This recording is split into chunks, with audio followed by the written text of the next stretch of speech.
In the unforgiving heartland, where fortunes were built on grit and destroyed by greed, whispers of a new legend began to stir.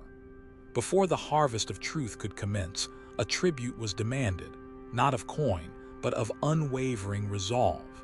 For those who believed in the triumph of the underdog, a clandestine invitation extended, revealing secrets long buried beneath the cracked earth.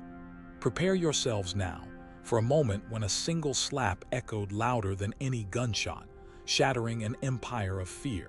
The slap cracked like a whip across the dusty market square, silencing the vibrant chatter of vendors and buyers alike. A collective gasp rose, thin and sharp, before dying in the sudden, heavy air. Time seemed to freeze, every pair of eyes fixed on the woman who had just been struck. She stood perfectly still, a woman in plain, unassuming clothes, her cheek reddening under the harsh afternoon sun. Her gaze, however, remained unnervingly calm, a deep, silent pool reflecting the stunned faces around her, a stillness that belied the searing pain now blooming beneath her skin. Mark Holden, the county ranch inspector, a man whose bluster filled every corner of these rural towns, a petty king in a dusty realm, stood over her, his hand still slightly raised, a sneer twisting his features into a mask of grotesque triumph.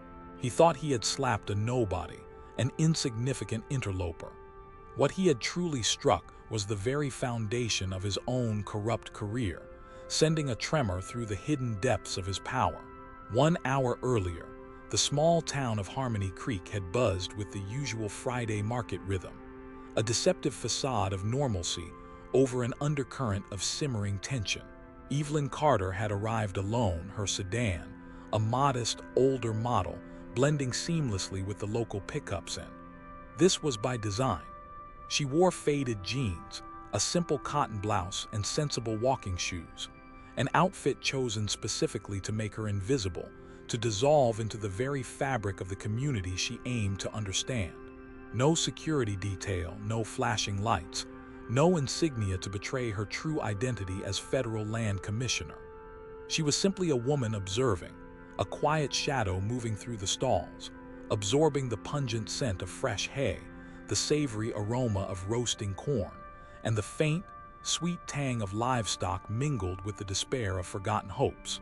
Her mission was not to dictate policy from an ivory tower, but to understand its ground-level impact, to feel the pulse of these rural communities, to see how the federal directives she helped craft translated into daily life, especially concerning the interactions between local enforcement and the ordinary citizens. It was a pilgrimage, a return to the very land that had shaped her own family's struggles.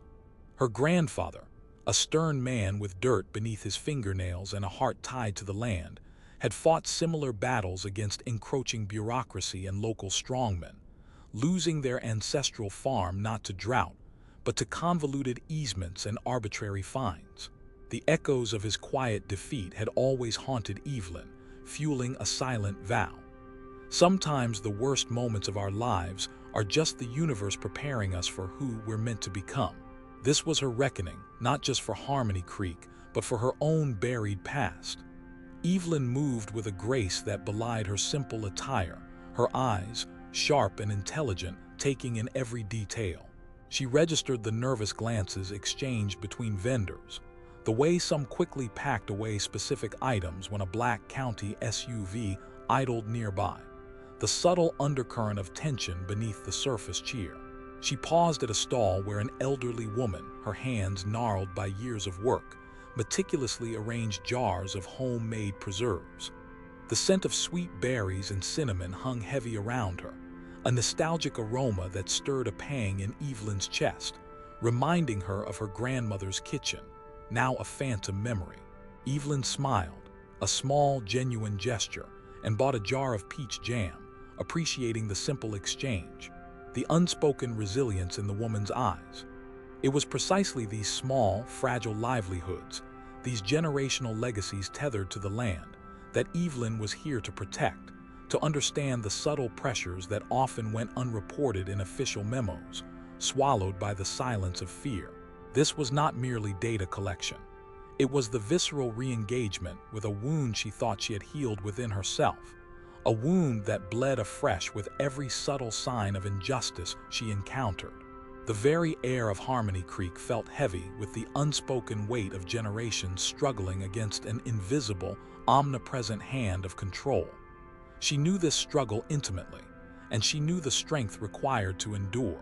The Black County SUV, emblazoned with the familiar county seal, a predatory insignia in this context, finally came to a halt in the center of the market, its engine idling like a growling beast.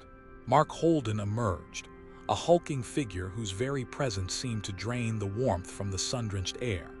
He was a man built like a bull, with a voice to match the bellow of a territorial beast, and a sneer that was a permanent fixture, etched by years of unchallenged dominance. His uniform, always a little too tight, seemed to strain against the sheer mass of his arrogance. A uniform that should have signified protection, but instead symbolized oppression. He moved with the entitled swagger of a man who believed fear was the ultimate tool of respect, and he wielded it not like a surgeon's scalpel, but like a blunt weapon, indiscriminately crushing spirits. Evelyn watched him from behind a pile of burlap sacks, her expression unreadable, a quiet storm brewing behind her calm eyes.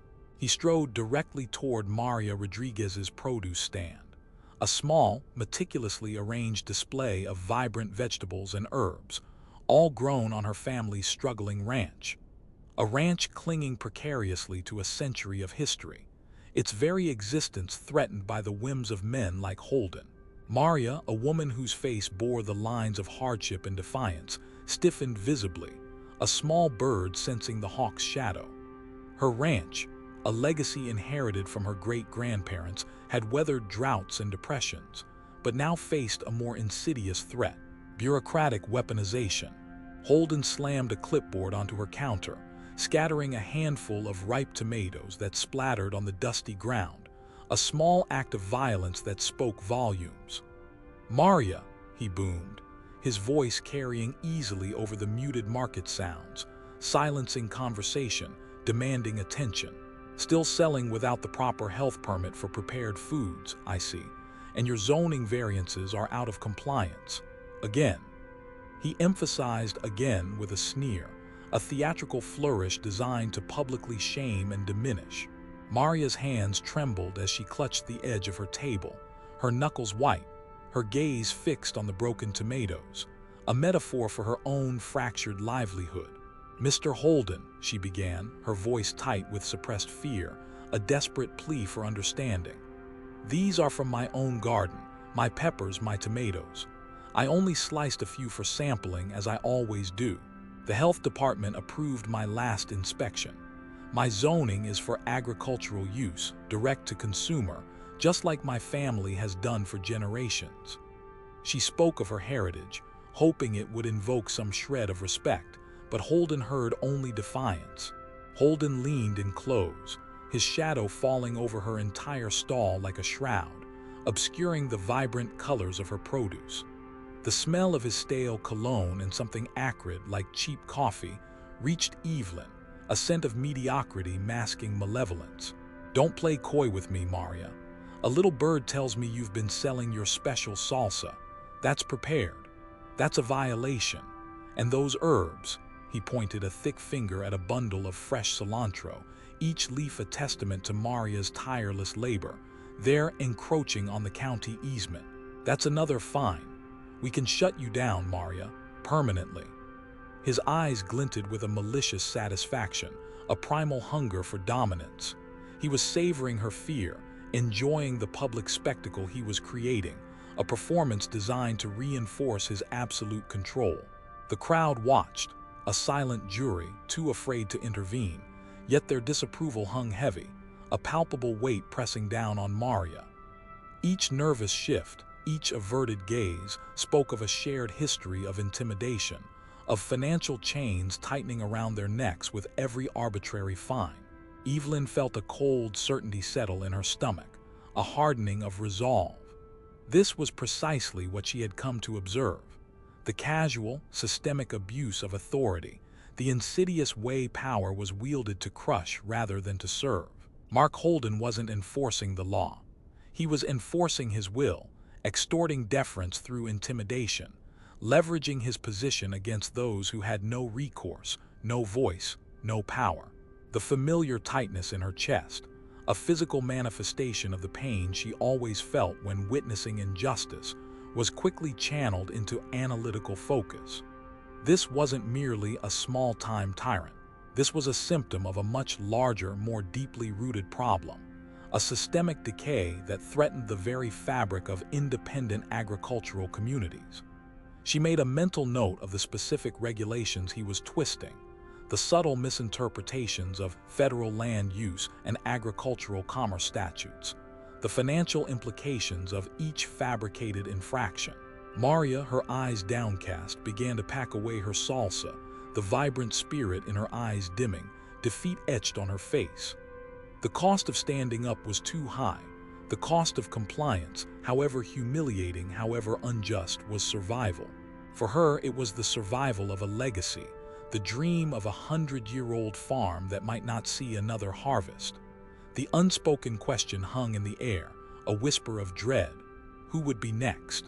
Evelyn watched Maria's shoulders slump, the light in her eyes dimming to a flicker of resignation, a spirit almost broken. The injustice burned within Evelyn, not a personal affront, not yet, but a profound violation of the very principles she upheld, the core of her federal mandate. She moved from behind the sacks, her footsteps quiet on the uneven ground, each step a deliberate, calculated advance. Holden was still looming over Maria, basking in his perceived victory, savoring the silence he had imposed. The market, usually a symphony of sounds, was hushed, every ear straining to catch the inspector's next pronouncement of doom, every breath held in collective dread. The tension was a palpable, suffocating blanket. "Excuse me," Evelyn said, her voice clear and calm, cutting through the tension like a finely honed blade. It wasn't loud, but it carried an unexpected authority, a quiet resonance that momentarily drew Holden's attention away from Maria. He turned, his gaze dismissive, taking in her plain clothes, her lack of obvious status, instantly categorizing her as another nobody. "Who are you?" he demanded, annoyance coloring his tone, his brow furrowing with irritation at this unexpected interruption to his performance.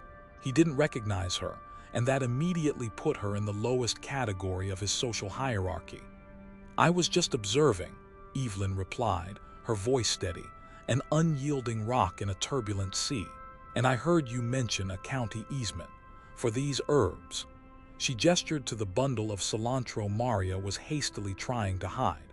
"Could you clarify which specific code section mandates a setback for privately grown herbs on an agricultural property, especially when sold directly to consumers within a designated market zone?"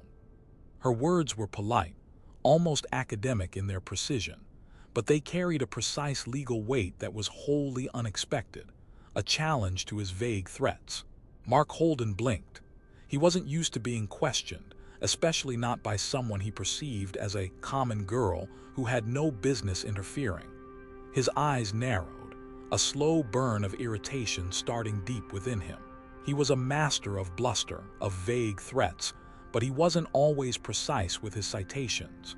He usually just made things up or exaggerated them, relying on the fear and ignorance of his victims. This woman was different. "That's none of your business," he growled, his face beginning to flush, the veneer of his authority cracking. "This is county enforcement. You don't have jurisdiction here."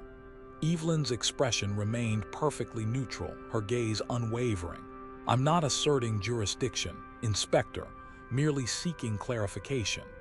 As a citizen, I believe I have the right to understand the regulations that impact local vendors, especially if the interpretation of county easement affects a family's livelihood, a legacy built over generations, threatening their financial stability." Her gaze met his, unwavering, holding a quiet, undeniable firmness that chipped away at his composure. Holden felt challenged. His ego, a fragile thing despite its outward display of brute force, ignited into a slow, simmering rage. This woman, this asterisk nobody asterisk in faded jeans, was making him look foolish in front of his usual victims. She wasn't cowering, she wasn't groveling. She was asking inconvenient questions, exposing the thin veneer of his fabricated authority. The veins in his neck began to bulge, pulsing with suppressed fury. "Listen, lady, I don't know who you think you are, but I'm doing my job, and your interfering is obstructing county business. I could have you arrested." He took a step closer, towering over her, attempting to use his physical bulk, his sheer intimidation, to silence her. Evelyn didn't flinch. Her eyes, still calm, held a glint of something unyielding, a quiet fire. "Is that a threat, Inspector Holden?" she asked softly, her voice still perfectly level, yet laced with an almost imperceptible edge. It was the question that pushed him over the edge, detonating his carefully constructed facade of authority. The perceived disrespect, the blatant challenge to his absolute power, the unwavering defiance in her calm eyes, all combined to unleash a primal fury. His face turned a dangerous shade of crimson. He saw red, pure, unadulterated rage. He would not be undermined by a woman in faded jeans. Not here, not now, not in his domain. The market held its breath, suspended in a moment of terrifying anticipation, knowing that a line was about to be crossed. The air crackled with unspoken tension, every eye in the market now fixed on the confrontation, a silent chorus of witnesses. Maria Rodriguez, frozen behind her stall, stared in horror, her breath caught in her throat, knowing the brutal consequences of defying Holden. His heavy hand, calloused and thick from years of wielding power, swung back with startling speed, a blur of motion. The impact was brutal, a sickening crack that echoed through the sudden silence of the square, reverberating off the distant hills. Evelyn's head snapped violently to the side, the force of the blow rocking her back a step. A sharp, searing pain exploded across her left cheek, momentarily clouding her vision in a kaleidoscope of agony. The metallic tang of blood filled her mouth where her teeth had cut the inside of her lip, a visceral shock to her system. Gasps ripped through the crowd, louder this time, tinged with disbelief and outrage, a collective moan of recognition for a shared pain. But no one moved. Fear was a powerful paralyzer in Harmony Creek, a silent weapon wielded by Holden for years, binding the community in its suffocating grip. For a fleeting second, Evelyn's calm facade threatened to crack. The raw, animalistic injustice of the act, the sheer contempt it displayed, threatened to overwhelm her carefully constructed composure, to drown her in a wave of personal fury. But then, as her vision cleared, she saw the faces in the crowd. The wide, horrified eyes of children, witnessing a brutality they could not comprehend. The desperate anger in Maria's gaze, a reflection of generations of suffering. The shame and fear on the faces of the adults, men and women broken by a system they couldn't fight. She understood. This was not just about her. This was about everyone Holden had ever abused, every small farmer he had threatened with financial ruin, every person he had ever intimidated, every legacy he had sought to dismantle. And in that precise, agonizing moment, she made a silent, profound decision. Her mission here was not just to observe, but to dismantle. The pain, sharp and insistent, became a catalyst, hardening her resolve. Phones, once subtly hidden in pockets, now openly emerged, their lenses pointed, recording the unbelievable scene, their digital eyes becoming unblinking witnesses. The red imprint of Holden's hand blossomed vividly on Evelyn's pale cheek, a stark, undeniable testament to his aggression, a grotesque signature of his tyranny. A low murmur began to spread through the market, a collective tremor of outrage that had finally found its spark, ignited by Evelyn's silent defiance. Holden, still breathing heavily, a triumphant, almost manic gleam in his eyes, surveyed the stunned crowd. He believed he had reasserted his dominance, put this insolent woman in her place, and reminded everyone of the consequences of defiance. He had no idea he had just signed his own death warrant, sealing his fate with a single, brutal act. Evelyn, despite the throbbing pain, focused on the steady thrum of her own pulse, a rhythm of quiet power beneath the chaos. She could feel the heat radiating from her cheek, the metallic taste of blood on her tongue. Her perception, however, remained razor-sharp, heightened by the trauma. She noted the angle of the sunlight, the specific details of the surrounding stalls, the faces of the nearest witnesses, identifying the one who held up a phone. Every detail, every fleeting image, was being filed away in the meticulously organized archives of her mind, evidence for a coming reckoning. This was not just a public assault. It was a public declaration of war against the very fabric of trust and legitimate authority, a war she was now prepared to win, and she would not forget it. The cameras recording this injustice would serve as silent, unblinking witnesses, their digital eyes capturing a moment that would soon reverberate far beyond the confines of Harmony Creek, shaking the very foundations of the corrupt establishment. The silence stretched, a taut chord vibrating with unspoken fury and dread, as everyone waited for Evelyn's reaction. But she offered none, at least none that Holden or the fearful crowd expected, only a deepening, chilling resolve that promised a storm. Evelyn refused to explain herself. She refused to retaliate. She simply stood, absorbing the brutal indignity, her eyes holding a depth that few could comprehend, a silent challenge that clawed at Holden's fragile victory. The throbbing pain in her cheek was a raw, insistent pulse, a visceral reminder of Holden's casual cruelty, a physical manifestation of the systemic violence she had sworn to fight. Yet her composure remained absolute, an unyielding anchor in the swirling chaos of the market. She could feel the weight of every gaze, the silent questions, the unspoken outrage, the communal sorrow. But she also felt the paralyzing grip of fear that kept the crowd from acting, a fear that Holden had carefully cultivated for years, weaving it into the very air they breathed. To reveal her identity now, in this moment of raw, public vulnerability, would be to play his game.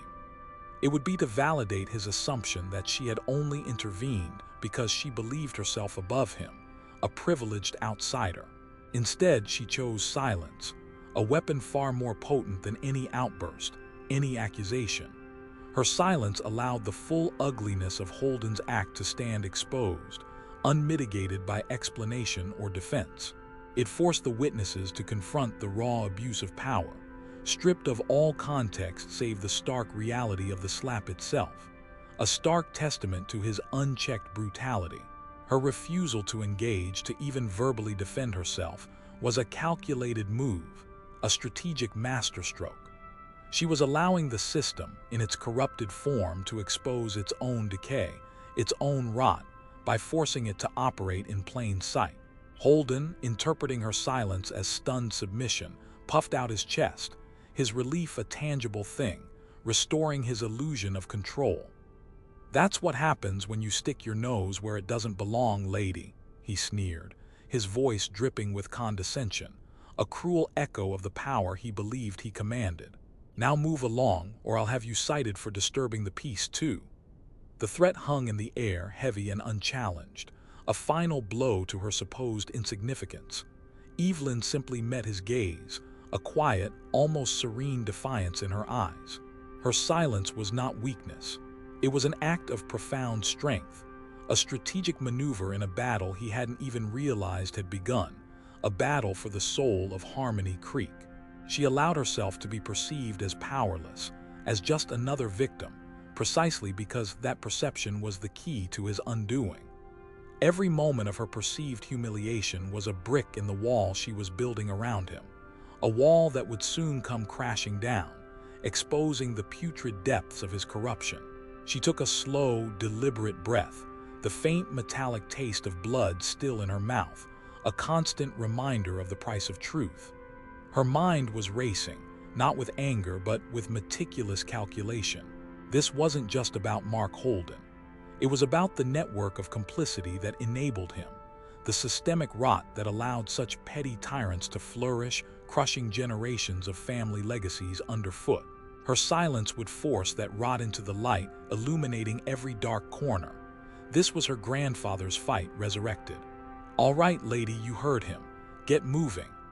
A younger county officer, less imposing than Holden but equally emboldened by his senior's brazenness, stepped forward. He put a hand on Evelyn's arm, not roughly but with an air of dismissive authority, a casual dehumanization. Evelyn did not resist.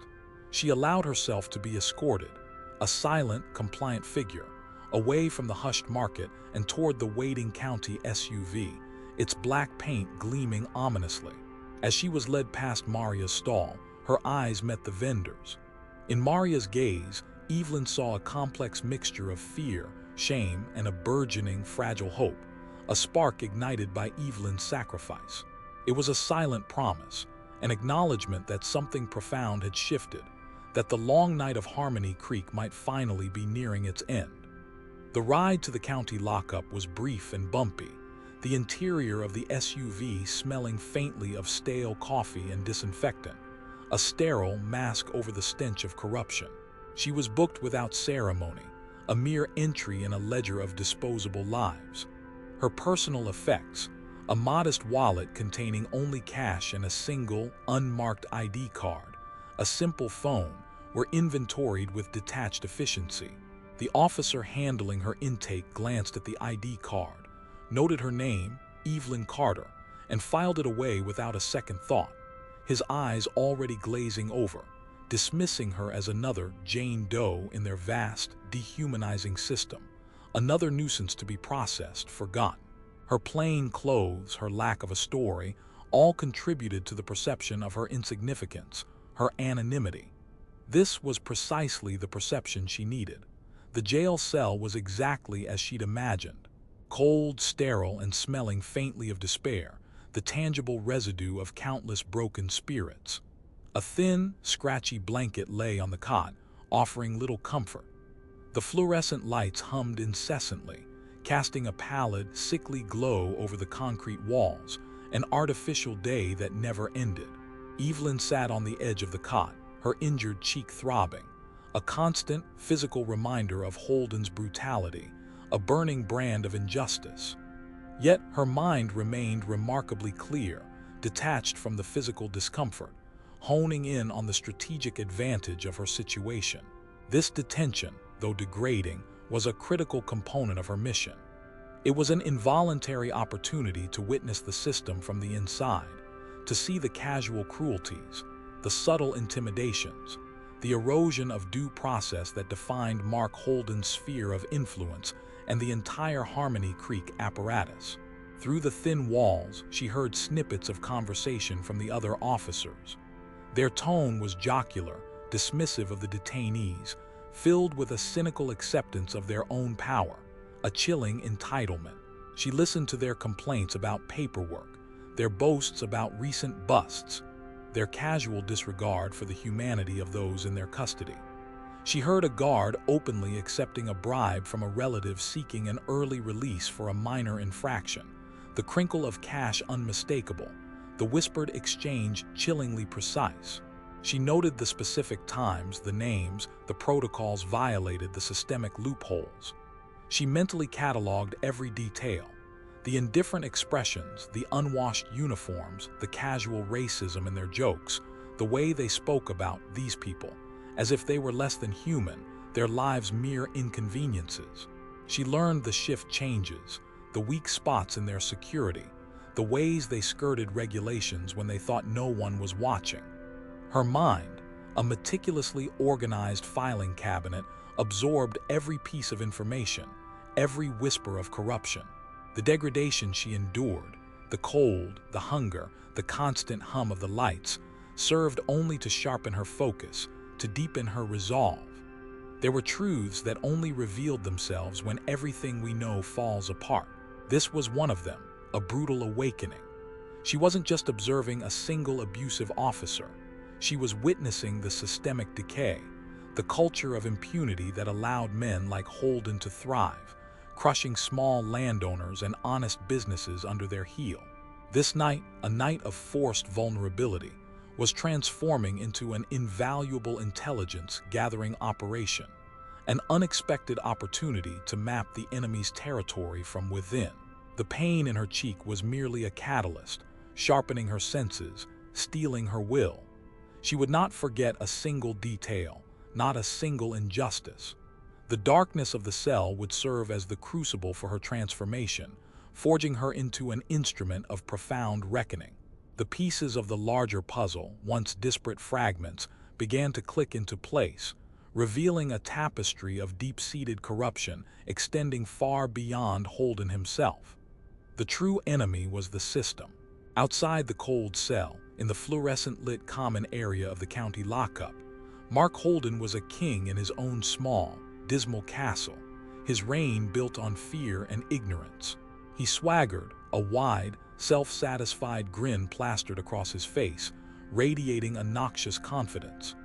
"You should have seen her, boys," he boomed to a small group of admiring colleagues, mostly younger officers who mimicked his heavy-handed tactics, eager to earn his favor and emulate his unchecked power. Some city slicker thought she could challenge county authority, tried to get all smart with her legal jargon. I put her in her place, right there in front of God and everyone at the market. A real piece of work, that one. Thought she knew the law better than us. He laughed, a harsh, grating sound that echoed through the otherwise quiet station, punctuated by the forced chuckles of his sycophantic subordinates. His colleagues chuckled along, offering words of congratulations, fanning the flames of his hubris. "Showed her who's boss, Mark. That'll teach 'em not to mess with Harmony Creek enforcement. Too many soft-handed types coming in here think they can change things." Holden basked in their approval, his chest puffing out further, swelling with every reaffirmation of his perceived untouchability. He truly believed he was immune, impervious to consequence. He had done this countless times, intimidated countless people, and faced zero repercussions. The county board, the sheriff, even some of the local judges, all owed him favors or feared his reach. His deep network of complicity, a tangled web of influence that stifled dissent and rewarded corruption. He felt a surge of adrenaline, the thrilling rush of unchallenged power, the intoxicating sensation of absolute control. He imagined the woman, Evelyn Carter, cowering in her cell, realizing the futility of her defiance, her grandstanding utterly crushed. He pictured her humbled, probably crying, ready to apologize and plead for release by morning. He pictured her slinking out of town, never to return, another victim erased from his memory, another testament to his unassailable reign. This was his territory, his fiefdom, and he was the undisputed lord, the architect of fear, the enforcer of silence. He ordered a greasy pizza for the shift, his generosity a byproduct of his inflated sense of triumph, a perverse celebration of his own brutality. He told stories of other incidents, exaggerating his bravery, embellishing the fear of his victims, painting himself as the vigilant protector of Harmony Creek, when in truth, he was its most potent predator. He drank lukewarm coffee from a stained mug, every sip tasting like victory, bitter and arrogant. He reveled in the camaraderie, the shared understanding that they operated above the law, that their badge was a shield against accountability, a license to terrorize. Unbeknownst to Holden, the county's finances, meticulously reviewed by Evelyn from her cell, were as murky as the coffee in his mug. He had systematically skimmed from zoning permits, inflated maintenance costs, and even diverted federal grants meant for struggling farmers into shell corporations run by his cronies. The special salsa he had used to intimidate Maria was, in fact, an ingenious initiative Maria had developed to use surplus produce, a model that could have brought prosperity to other struggling small farms, a stark contrast to the blight of Holden's greed. His arrogance was a thick, suffocating blanket, blinding him to the precariousness of his position. He saw only the surface, the immediate outcome, never the deeper current stirring beneath, the federal investigation already activated by Evelyn's prearranged protocols. He never considered that his casual acts of tyranny were being meticulously observed, analyzed, and cataloged by the very person he had sought to crush. He was a shark in a small pond, oblivious to the fact that a much larger, more dangerous predator had just entered his waters, and he had foolishly, violently provoked it. His laughter, boisterous and unrestrained, was the soundtrack to his own impending collapse, a discordant melody of ignorance and hubris, a dirge for his dominion. Fate has a cruel way of giving us exactly what we need at the moment we least expect it, and for Mark Holden, that moment of unexpected need, that brutal reckoning, would arrive with the morning light. The shadow of federal authority, silent and unseen, was already stretching toward Harmony Creek. The night crawled by with the slow, monotonous rhythm of the detention center, each passing minute a deliberate erosion of Holden's illusion of control. Evelyn slept fitfully, her mind still working, processing, analyzing, sifting through the layers of corruption she had observed. The chill of the concrete floor seeped into her bones, but her resolve remained unyielding, a steel core forged in the fires of injustice. She spent the long hours visualizing the sequence of events, reinforcing her mental dossier on Holden and his unit, connecting the threads of illicit payments, arbitrary fines, and the subtle terror that had gripped Harmony Creek. She meticulously pieced together the financial mechanisms of Holden's extortion, tracing the flow of illicit funds from vulnerable farmers to his hidden accounts, a financial chain of abuse. The first rays of dawn, pale and hesitant, filtered through the small, high window of her cell, painting the grimy wall with a faint, hopeful light, a promise of a new day. The usual morning routine began. The clanking of trays, the murmur of guards, the distant cries of other detainees, a symphony of confinement. Evelyn stood, stretched, and smoothed her simple clothes, her movements precise and deliberate, betraying no hint of the night's discomfort or the raw pain on her cheek. She waited, a predator in disguise, patiently anticipating her moment. Her internal clock, honed by years of strategic planning and intelligence gathering, told her the time was approaching. Just after 7 a.m., a subtle, almost imperceptible shift occurred in the atmosphere of the station. The jocular chatter of the night shift faded, replaced by a nervous, almost reverent quiet. The morning shift officers, usually boisterous as they arrived, moved with an uncharacteristic hushed urgency, their usual bravado replaced by a palpable tension. Evelyn felt it, a ripple of apprehension spreading through the building, a premonition of seismic change. Then, through the small, barred opening of her cell door, she saw them. Not the usual county vehicles, but a fleet of sleek, black SUVs, their polished surfaces gleaming under the rising sun, their dark presence an unmistakable symbol of federal power. They pulled up to the main entrance, forming an intimidating blockade, their engines humming with quiet authority. The doors opened with a soft thud, and out stepped figures of undeniable authority. 3 men, impeccably dressed in dark suits, their faces grim and unsmiling, moved with a controlled power that bespoke federal weight, each step a declaration of unwavering purpose.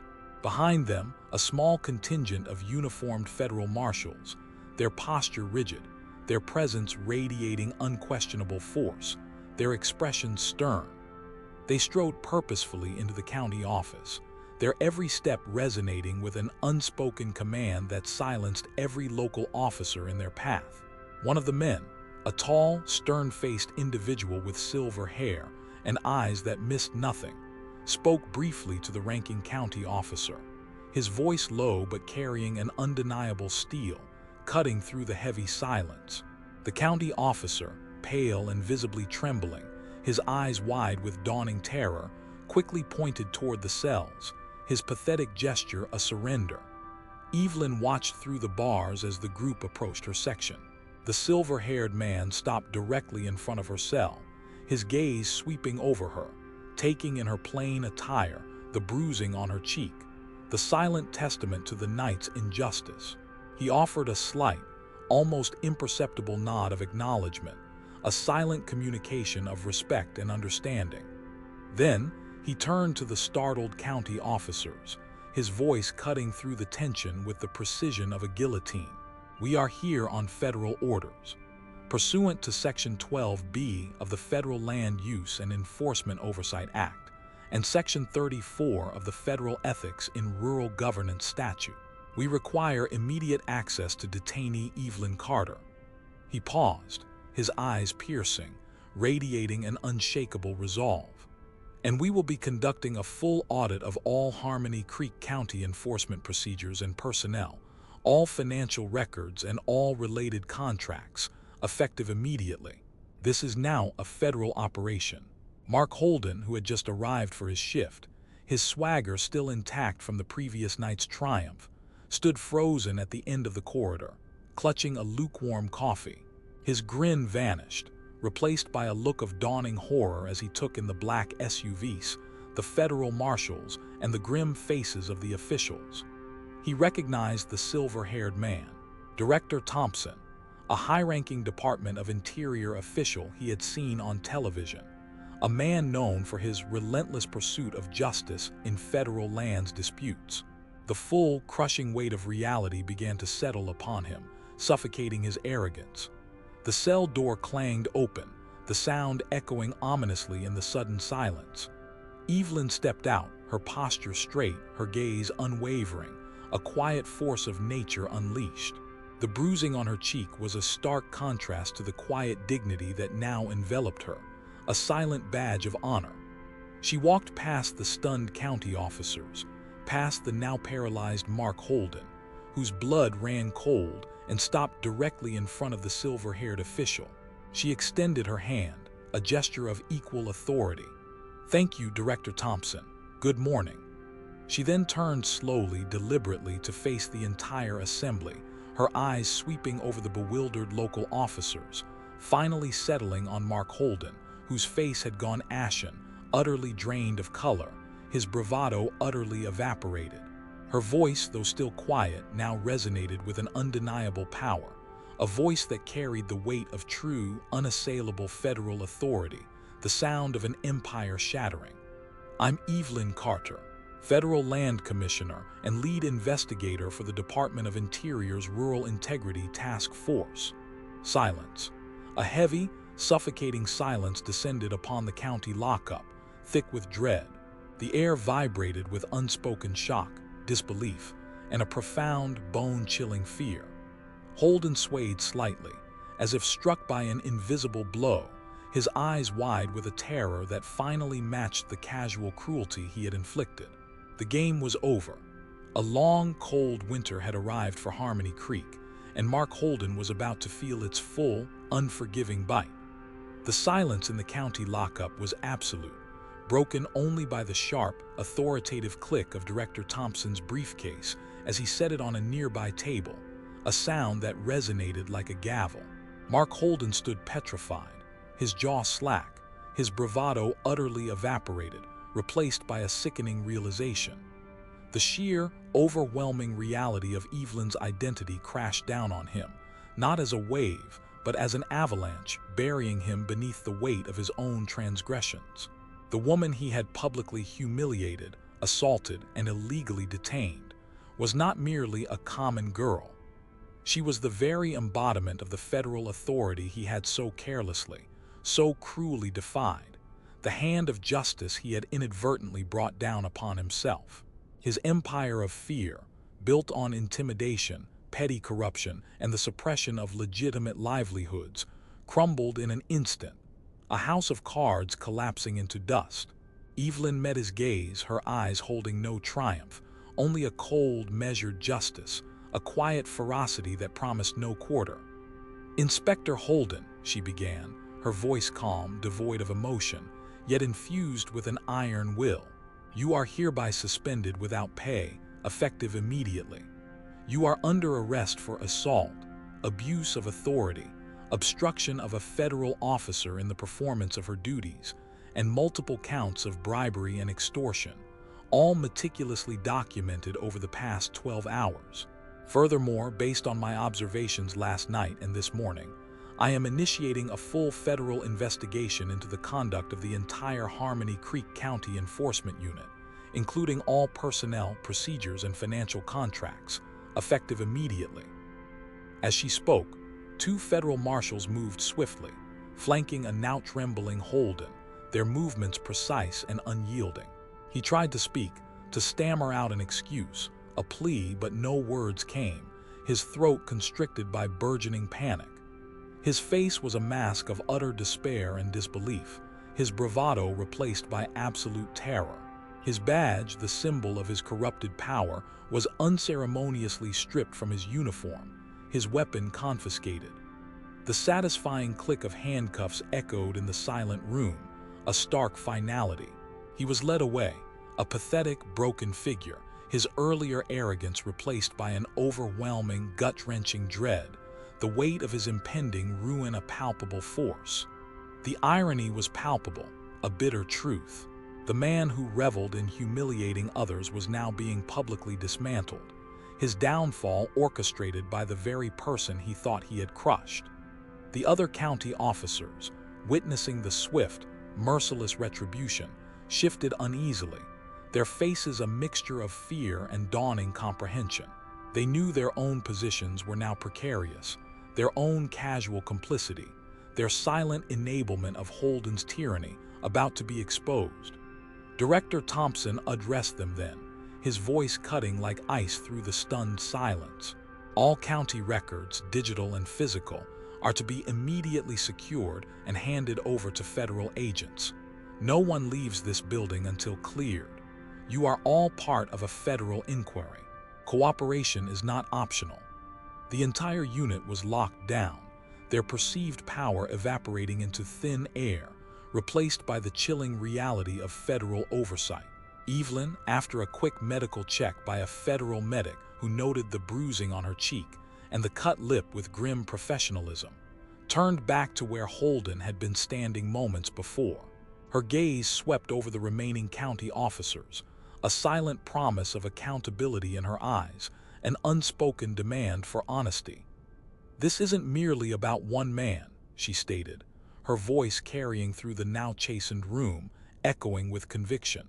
"This is about a system that allowed such behavior to flourish, that corroded the trust between the land and its stewards.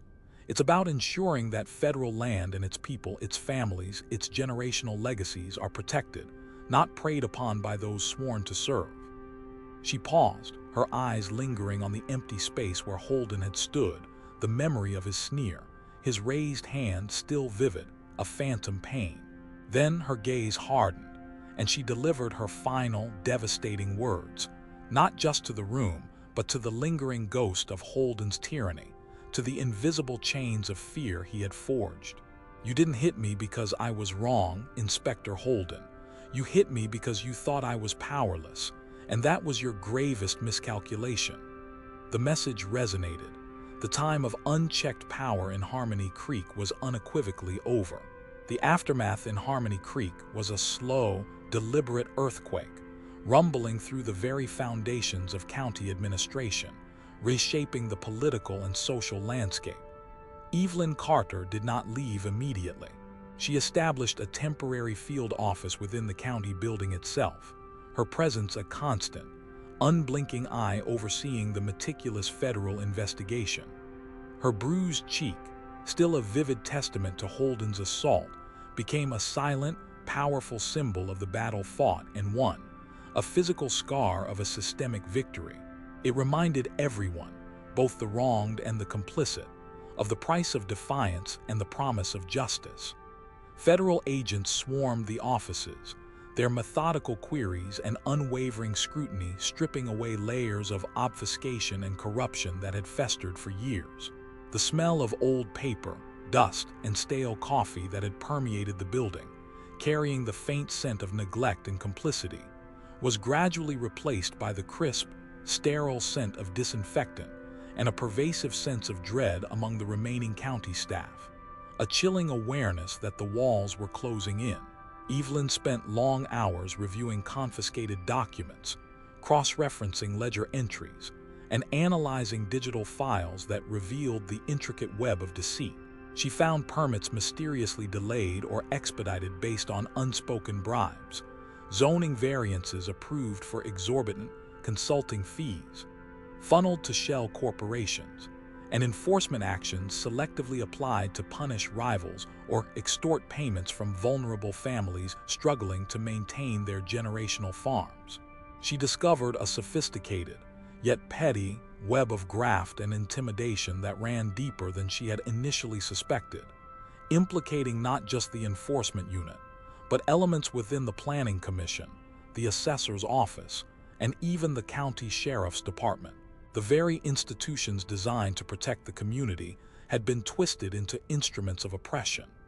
Her observations from her night in detention proved invaluable, providing precise details and timelines, even names, that allowed investigators to quickly corroborate allegations and uncover hidden abuses that would have otherwise remained buried. She personally interviewed Maria Rodriguez, not as a commissioner towering over a citizen, but as a silent, empathetic witness to her story, a peer in shared struggle. Maria, initially timid and hesitant, spoke with a newfound courage, bolstered by Evelyn's unwavering gaze and genuine concern. Her testimony, along with countless others, ranchers, small business owners, even former county employees, who finally dared to speak, painted a damning picture of Holden's insidious reign and the complicity that enabled it. They spoke of the quiet desperation, the fear of losing land passed down for 100 years, the financial chains that bound them to Holden's whim. The fear that had once choked Harmony Creek began to dissipate, replaced by a cautious, then palpable sense of relief and burgeoning hope. The local news, initially hesitant to report on the local strongman's downfall, soon picked up the story, not just of Holden's arrest, but of the larger federal sweep, the systemic changes underway.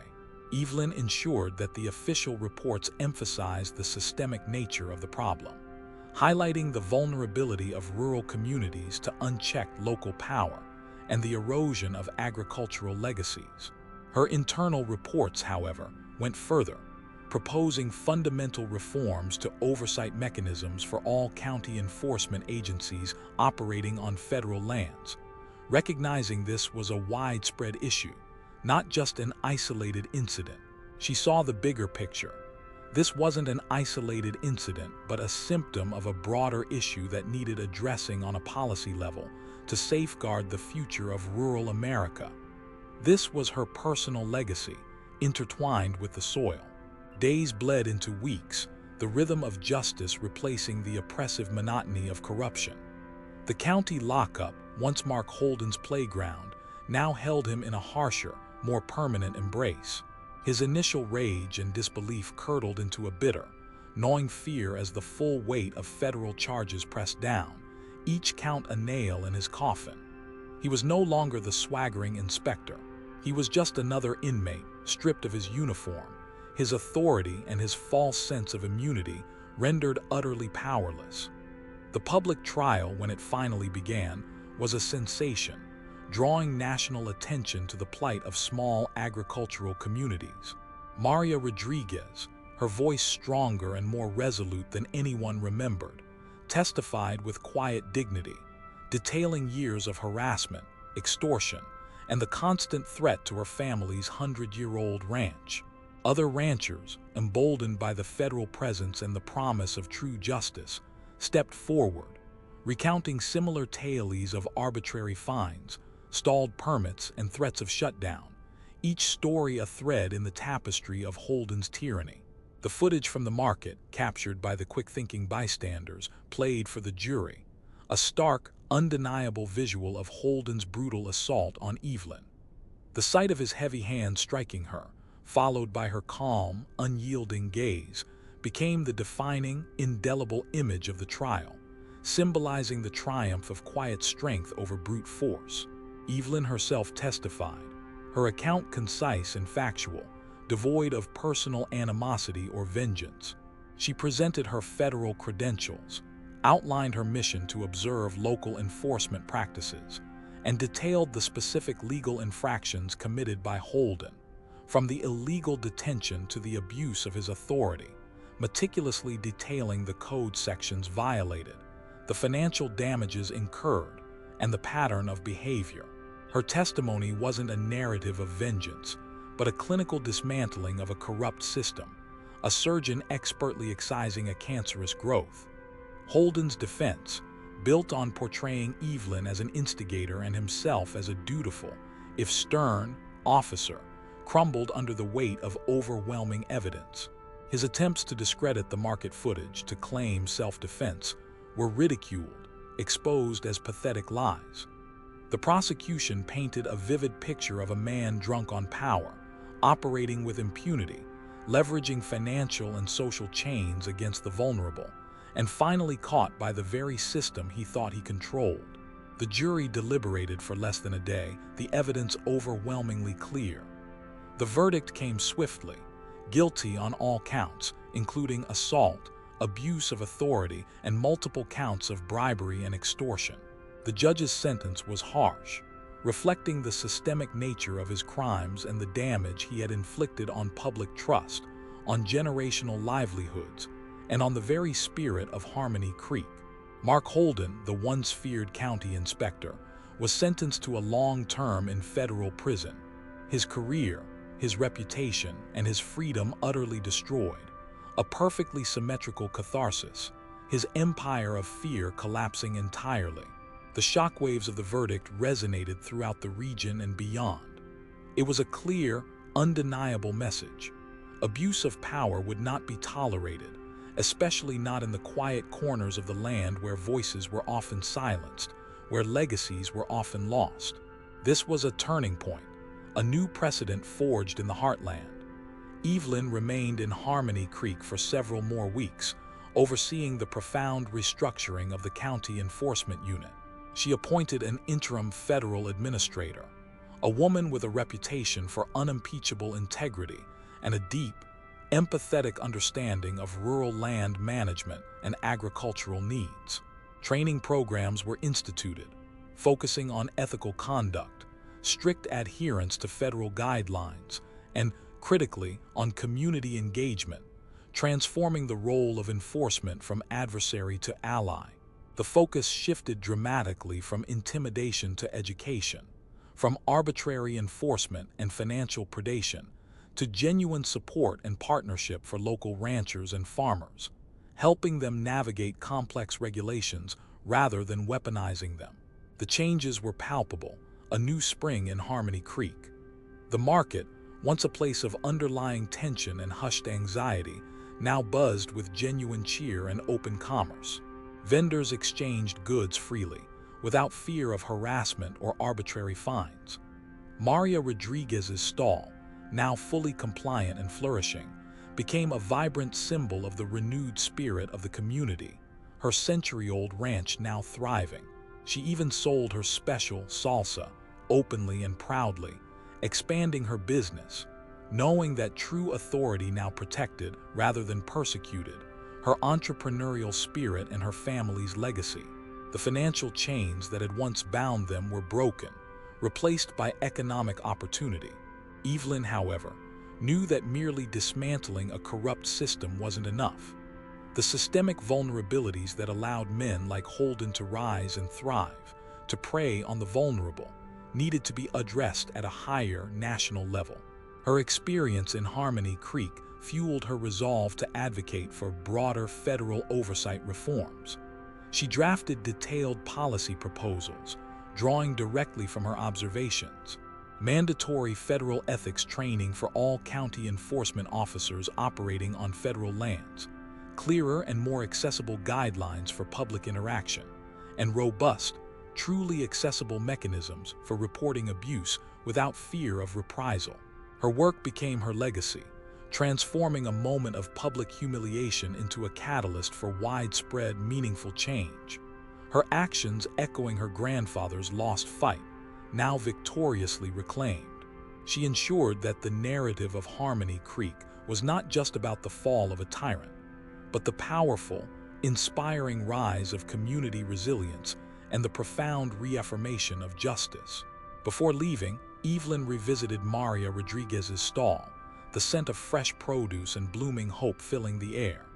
The elderly woman's eyes, once filled with fear and desperation, now shone with gratitude and a quiet strength, a renewed vitality. "Thank you, Commissioner Carter," Maria said, her voice thick with emotion, her hands reaching out to Evelyn, handing her a freshly bottled jar of peach jam, the same kind Evelyn had bought on her first day, a symbol of their shared journey. "You saved us. You saved our ranch, our history." Evelyn took the jar, her fingers brushing Maria's, a connection forged in shared hardship and triumph. She saw not a victim, but a survivor, a testament to the quiet dignity and indomitable spirit of the people she served, the very essence of the heartland. "You saved yourselves, Maria," Evelyn replied, her voice soft but firm, profound. "You just needed a little space to stand up, a little light to cut through the shadows."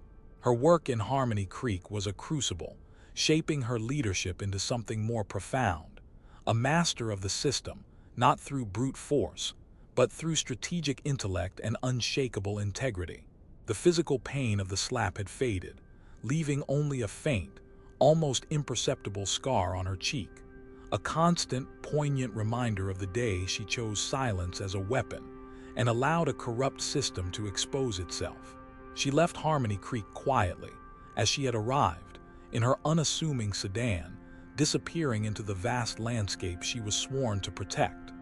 But the ripples of her visit would continue to spread, transforming the landscape of rural enforcement for years to come.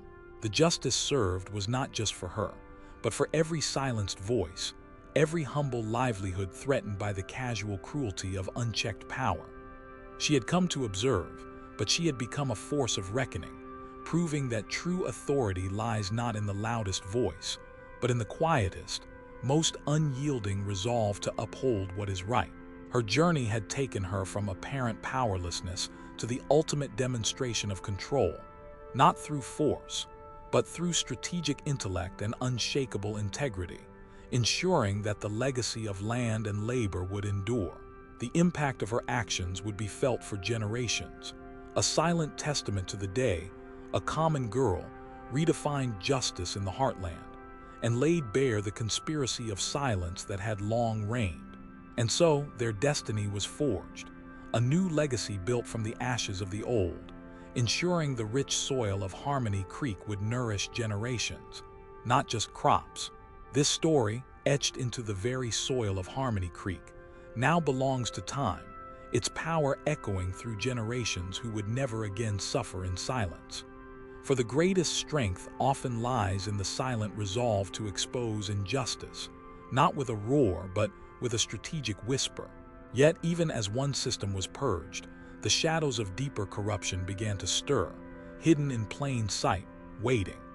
How long before the next quiet reckoning would be needed, before another fragile truth was threatened, before the insidious tendrils of power sought to choke the land once more? This journey has marked the soul of the land, a testament that the best stories are those that refuse to die in silence, their secrets demanding to be heard, their justice demanding to be enacted.